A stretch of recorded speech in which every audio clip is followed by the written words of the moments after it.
ये कल फिर आएंगे आपके पास वोट मांगने, ये कल फिर आएंगे आपके पास मदद मांगने।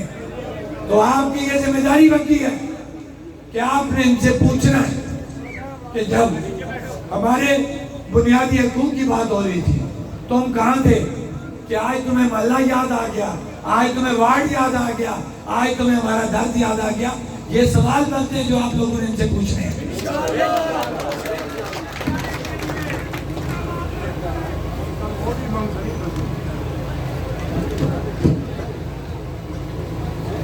हमारा जहां पे सेहत कार्ड की बहाली का मुतालबा पूरा हुआ, अल्हम्दुलिल्लाह आप लोगों की मदद, अल्लाह की मेहरबानी, ये फैसला हो गया, ये ऐलान किया गया तहरीरी तौर पे हमारे पास मौजूद है कि 10 इजला के अंदर MRI CT स्कैन मशीनों को लगाया जाएगा।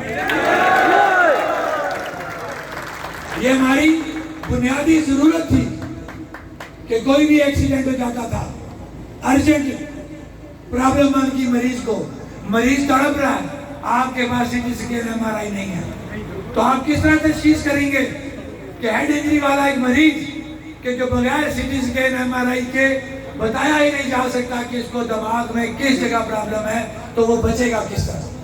लिहाजा आप लोगों की जुर्रत की वजह से हमें 10 इजला के लिए MRI और CT स्कैन मशीनों का ऐलान किया।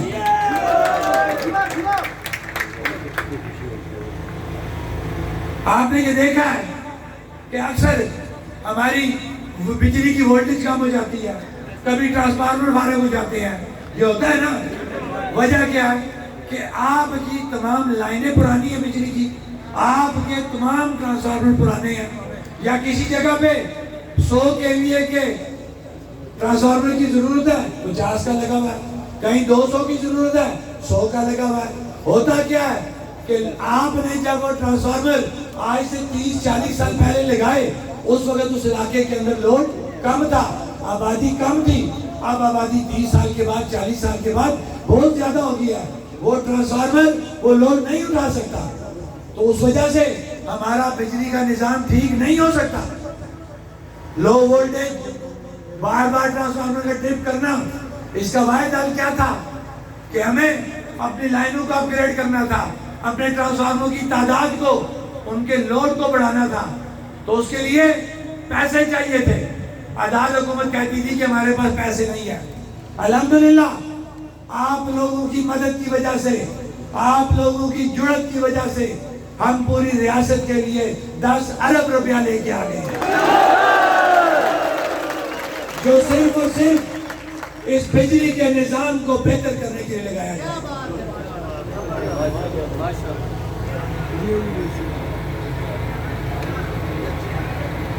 अच्छा, एक और बात कि यहाँ पे ये जो हमारे सरकारी मुलाजमीन हैं, करप्शन तो पटवारी से लेके senior member board of revenue, patwari से लेके सदर और वजीर आजम तक करप्शन मौजूद है। ये तो सबको पता है कि पटवारी साहब बगैर पैसे के नकली बना के देते हैं, यही बात है। अब ये हमारी बुनियादी चीजें हैं। अब मसला क्या है कि शिकायत होती है, या तो शिकायत पे अमल नहीं होता, या वक्ती तौर पे पटवारी साहब को मुअत्तल किया जाता है, या किसी सरकारी अफसर को मुअत्तल किया जाता है, या वक्ती तौर पे उसको वहां से ट्रांसफर कर दिया जाता है। या बहुत ज्यादा होता था बहुत ज्यादा होता था एंटी करप्शन के अंदर दरख्वास्त दे देते थे, वहां पे भी खाना पूरी होती थी, कोई कार्रवाई नहीं होती थी। एहतसाब ब्यूरो की बात होती थी तो इन चोरों ने एहतसाब का चेयरमैन ही लगाया हुआ था। अगर चेयरमैन होता भी तो एहतसाब एक्ट में जो तरमीम इन्होंने की है ना, आप किसी को पकड़ नहीं सकते। अब बताएं निजाम किस तरह ठीक होगा जब किसी को उसके जुर्म की सजा देने वाला कोई इदारा या ऐसा कानून ही नहीं था। तो हमने क्या किया, हमने कुत्ता निकाला है कुएं में से। कुत्ता किस तरह निकला, सुनना, the Ehtesab bureau and anti corruption establishment shall be merge के एंटी करप्शन और एहतसाब ब्यूरो को हमने इकट्ठा कर दिया। पहला तो ये हो गया, इससे आगे असल बात आ गई है।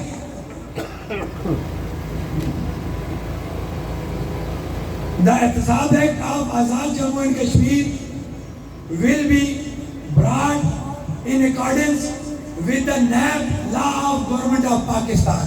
हमने ये फैसला करवा लिया कि एहतिसाब एक्ट को तब्दील करते हुए पाकिस्तान के अंदर जो नैब का तरीकाकार है उस तरीकों को अपनाते हुए इन चोरों डाकुओं को पकड़ा जाएगा।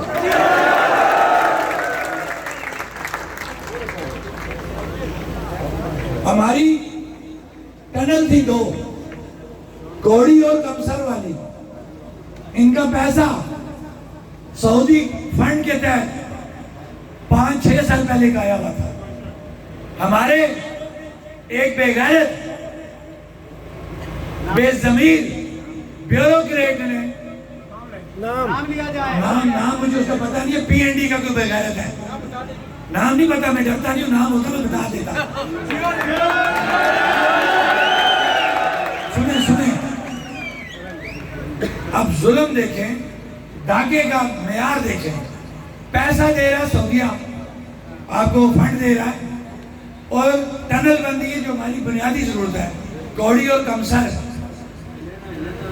अब जब इन्होंने देखा भाई कि वाली वारिस इधर कोई नहीं है, ये लावारिस शहर है, इसका कोई वारिस नहीं है, पैसा भी आ गया, आपने सिर्फ इतनी, आपको अल्लाह तौफीक देता कि आप जाते पीएनडी में इस प्रोजेक्ट को गो थ्रू करते, कोई भी नहीं किया। नौसरबाजों ने क्या किया कि वहां से राय मांगी गई कि बताएं कि क्या ये टनल यहाँ पे बन सकती हैं। तो वो बेगैरत ब्यूरोक्रेट वो लिखता क्या है, मैं लॉजिकली बात करूंगा, वो लिखता है कि जनाब कि हमने यहाँ पे सर्वे किया, ये इलाका जो है रेड जोन में आता है, यहाँ पे टनल नहीं बन सकती। रुके इनकी बेगैरती की दाव बताता हूँ। वो बेगैरतों, यहाँ टनल कितनी है, 3.7 नहीं सर, हाँ 3.7 किलोमीटर और 6 किलोमीटर। एकदम तुम कहती हो कि इस इलाके में ये टनल नहीं बन सकती, ये रेड जोन है, जल्जले आते हैं। तो इन बेगैरतों से पूछो, नीलम झेलम प्रोजेक्ट तुम्हारे बाप ने बनाया, जहां पे इसी हदूद अरबे के अंदर आपकी कम से कम सारी टनल्स को अगर जोड़ा जाए वो 30 से 40 किलोमीटर के दरमियान बनती है। 30 से 40 किलोमीटर टनल तो बन गई, तो जब अवाम की सहूलत की